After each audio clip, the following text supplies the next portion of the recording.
সেদিন যেন শিউরে উঠেছিল ভূস্বর্গের পাইনবন পরপর গুলির শব্দে। মাটিতে লুটিয়ে পড়েছিল কাশ্মীরে বেড়াতে আসা নিরীহ পর্যটকেরা। পেহেলগামের সেই জঙ্গি হামলাকে কিন্তু রাষ্ট্রপুঞ্জ কোনোভাবেই ছোট করে দেখছেন না। ভূস্বর্গের এই জঙ্গি হামলাকে নিয়ে রাষ্ট্রপুঞ্জ যে রিপোর্ট পেশ করেছে তাতে কিন্তু পরিষ্কার বলা হয়েছে, জঙ্গি সংগঠন লস্করে তৈবা আছে পেহেলগাম হামলার পিছনে। পাশাপাশি নাম উঠেছে জঙ্গি সংগঠন দ্য রেজিস্ট্যান্স ফ্রন্ট বা টিআরএফ এরও। রাষ্ট্রপুঞ্জের রিপোর্ট সরাসরি বলেছে, লস্কর পিছনে থেকে মদদ না দিলে এত বড় হামলা সম্ভবই হতো না। পেহেলগাম হামলার পেছনে দ্য রেজিস্ট্যান্স ফ্রন্ট টিআরএফ। লস্করের ছায়া সংগঠনকে চিহ্নিত করল ইউএনএসসি।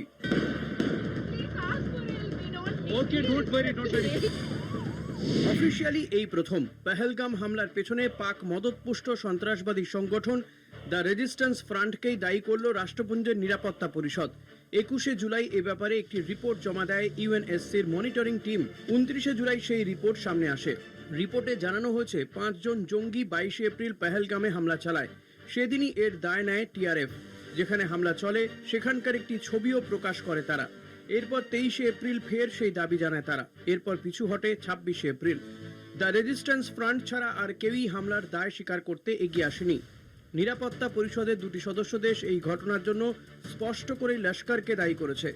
তারা বলেছে লস্করের সাহায্য ছাড়া এমন হামলা হতো না। একটি সদস্য দেশ জানিয়েছে লস্কর আর টিআরএফ কার্যত একই।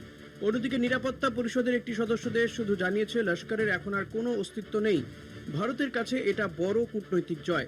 4 দিন আগেই পি চিদম্বরম এক সাক্ষাৎকারে প্রশ্ন তুলেছিলেন, যারা হামলা চালিয়েছে তারা পাকিস্তানি, তার কি প্রমাণ আছে? এ নিয়ে সংসদে চিদম্বরমকে ভিত্তে ছাড়েননি কেন্দ্রীয় স্বরাষ্ট্রমন্ত্রী অমিত শাহ। मान्यवर, मुझे एक बड़ा दुख हुआ।